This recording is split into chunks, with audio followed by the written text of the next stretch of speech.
Ito ang GMA Regional TV News.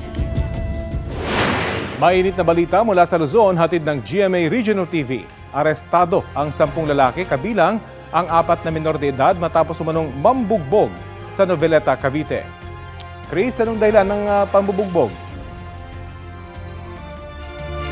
Rafi, initiation rights daw ng grupo ang nasabing pambubugbog na tinatawag nilang 30-second massacre. At ang binugbog naman ng lalaki ay isa sa mga bago nilang miyembro.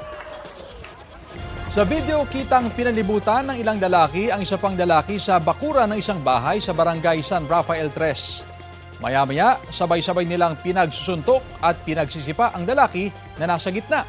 Rumesponde sa lugar ang mga pulis matapos makatanggap ng ulat na humigit kumulang 50 lalaki ang nagtipon sa nasabing bakuran.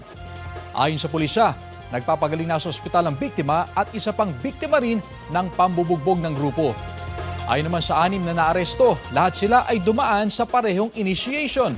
Hindi raw sila sangkot sa anumang krimen. Maharap sila sa reklamong paglabag sa anti-hazing law. Nasa kustodiya naman ng Municipal Social Welfare and Development ang 4 na menor de edad na sospek.